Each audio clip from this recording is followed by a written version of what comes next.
when it comes to that, Jay Valai, I urge you Man. guys. I urge you guys. That's what's so fun about this class of coaches and coordinators that the Bills brought in.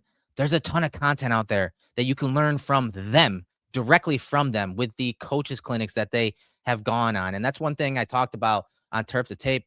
What I love about this coaching staff is they're great teachers, but they are guys that also have traveled and taught at clinics to teach other coaches, to refine their craft, to share their craft and ideas, but also they have evolved with the game. They have evolved with the players and understand that, hey, every player is different. This generation of player at the college level is different. We need to teach them differently. Much like we talk about Aaron Cromer and how he takes each offensive lineman and he curates a specific development plan and how to attack, with to maximize their strengths as offensive linemen.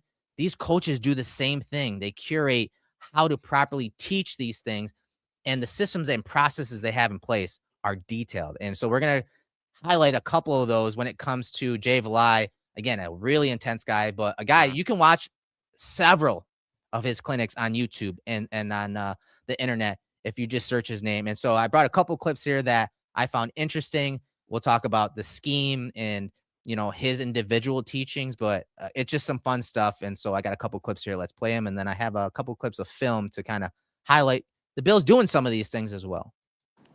All right.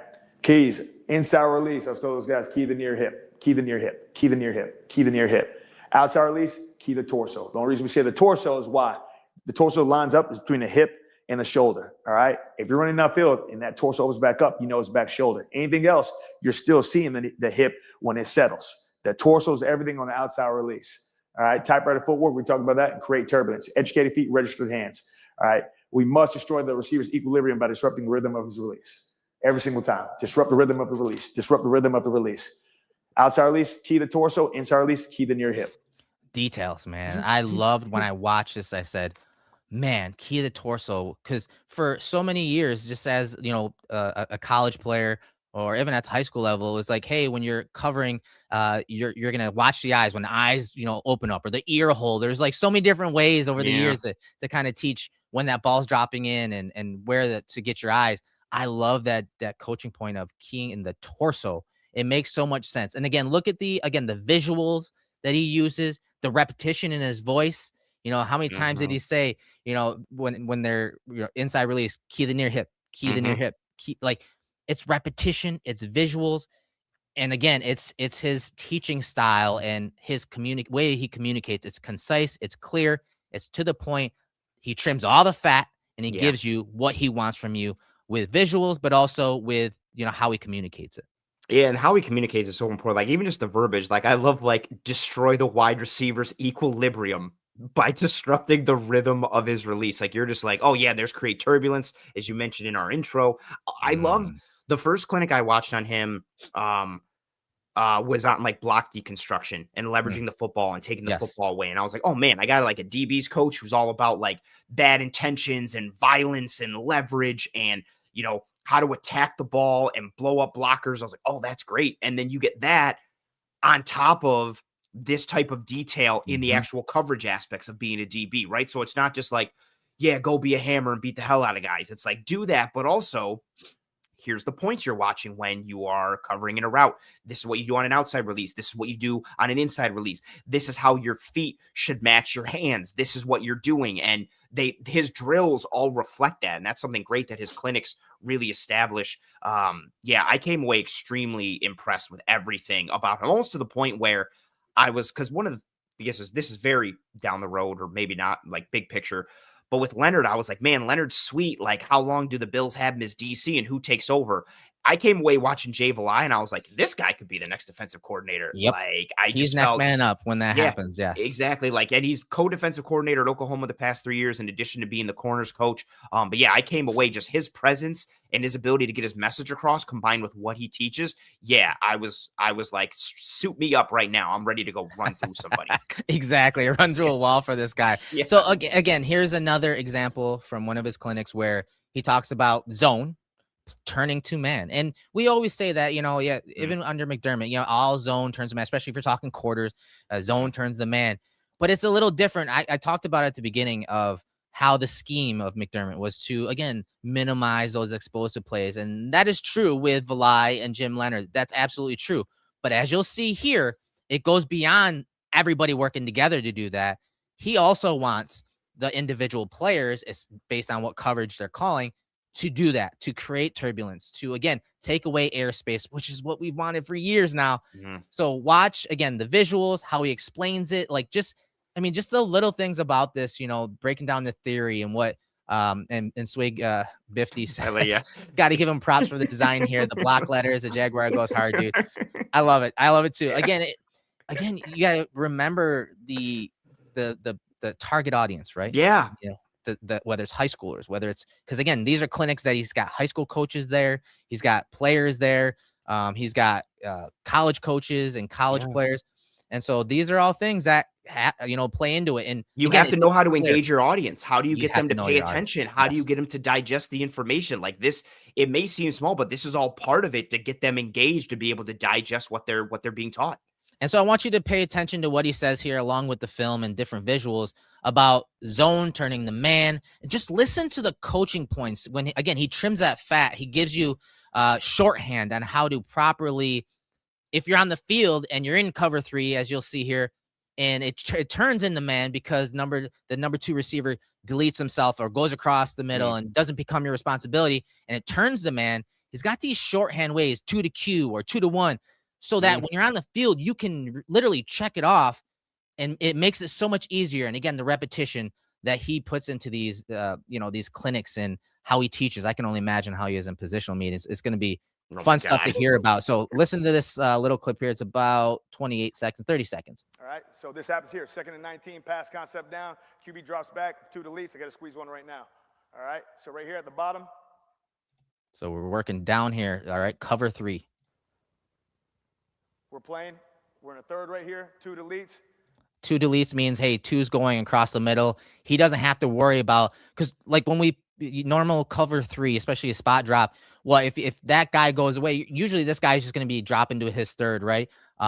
Or if that guy at number 2 is going vertical and he's going vertical, he'd be splitting the difference. We talk about that all the time. It's a little different in this zone coverage because zone turns a man. 2 is deleting. He's saying he's going out of the picture. He's not really a threat. So essentially, you only have one true vertical threat to this corner in cover 3. CJ's eyes go back to 1. Corner is going, eyes go back to 1. 1 threat left, squeezes 2 to the man, gets a pick off it. Route deletion, simple as that. Matrix theory, route deletion, right? If he keeps dropping back, the whole shot's going to be wide open. Quarterback made the right read. The only thing that changed is post-snap, and post-snap went from zone to man based off 2. Love it. His zone turned the man based off 2. Again, that number 2 receiver went across. He deleted himself in the route tree. So why would that corner just continue dropping back to the deep third? As he said, that would be an easy hole shot for that quarterback on that little comeback inside the numbers. So what did the corner do? Zone turned the man. His eyes went to 1, 2 to 1, and he broke on the ball and got the interception. Man, I love everything about him as a teacher. And it's so clear. And it's so easy to understand. I'm excited about what he can do for the Bills secondary with the talent that they have back there. It also helps too that he preaches a lot of like the things that we like restricting airspace and not just covering grass. And like even this example too. Yeah. Why would you continue going to that deep third, man? Like 2 is deleted, go and take 1. I also like the verbiage too. Like it just especially once you hear it for the first time, 2 deletes. It's such an easy, quick thing to process in your mind. You're like, okay, so that means 2's out of the picture. He's gone. And you know what's funny too with this? I think this is for me personally. Like, if you're watching the clinic sometimes out of order, I remember watching a different video and he was talking about matrix theory and he kept referencing it. And I'm like, what the hell is matrix? Yeah. I don't know what that is. And then I finally found the one where he talks about. I was like, oh, okay, I got it. Yeah. But he kept referencing things. I was like, I don't know what that means, but I like it. It makes so much sense. If 2 deletes, if 2 goes to the out or to the in, the cornerback's eyes, the boundary corner in cover 3 goes back to 1, and zone effectively turns into man. So that is awesome. Obviously, what's important about that is the eye discipline and where to snap your eyes, and that's what he's teaching. 2 to Q, 2 to 1. And this also real quick. Yeah. Sorry, this ties into like Jim Leonard likes match-based coverages, and Vance Yes. Joseph and Denver like match-based coverages. And if you don't know what that is, essentially just means rules-based coverage, kind of like what Jay Valai is talking about here, right? 2 is deleted. So if like 2 does this, you do this now. That's a rule, but the way he talks about it and teaches it, it's easy to instill and understand. Sorry, I just want to put that in there. No, that's fine. Again, zone can turn the man. So even in these cover 3 calls, these cover 2 calls, there's going to be some rules matching and structure in place where it'll allow the DBs, not just the scheme, to make plays on the ball, to take away airspace, to take away the ball. And I love that about this because, for the longest time, the Bills, aside from this year, I always, say McDermott did a great job this year with switching pictures up and changing things. Yes. And I'll admit, even with what he's talking about there, it's not that the Bills didn't do it. Here's an example: the Bills actually doing a similar type thing here against the Bucs. So again, cover 3 call. Watch Trey White, top of the screen. You see the Bills are dropping the cover 3, so he's that deep third player, but he doesn't just drop to the deep third because you saw everyone else run across the middle. They deleted, right? You saw Trey White attach to that guy right there. And it's important because you see the window, because you saw the flats defender, Taron Johnson, drop out to the flats. So you see that again in a lot of, even some charting companies, whether it be True Media, PFF, sometimes they will honestly chart this as, say, cover 1, when really it is just cover 3 match, or again, very much like what Valai was talking about there. So it's not the Bills that they didn't do it. They didn't do it often, and it's not present across all of their coverage families. Yeah, I think that's a great way to put it. Like they would do it, but it wasn't present across all their coverage families, like you said. But you're going to get it more with Jim Leonard. You're going to get it more with Jay Valai. Again, everything is on this idea of playing on the front foot, and you do that by sims and creepers or movement up front and changing the pre to post snap picture and coverage, but also on the front, press. And I love how much, you showed in the first clip there, like Jay Valai talks about press and how to attack and like what his mirror technique is and what he wants in that versus more of a true press and hands and feet and where you're stabbing and what you're doing. There's just so many breadcrumbs that all point to this defense being on the front foot. We're going to have movement up front. We're going to shoot gaps. We're going to attack. We're going to have good pressure paths. We're going to have good run fits. We're going to try and throw off the timing of receivers and quarterbacks. Valai has a really good one. I think from his time with Bob Sutton when he was in Kansas City, he talks about how Bob Sutton broke down like 90% of all throws are under 21 yards. Yes. And so that teaches you like how, like, your timing as a DB or what timing you're trying to disrupt for a receiver and knowing, how plays extend Big or picture, what you need to come. Yeah. A big picture in the route and everything. And so many smart things. Again, it's all designed with giving an offense nothing and making them have to prepare for so much, putting the onus on them to beat you. Yeah, man, it's just really exciting.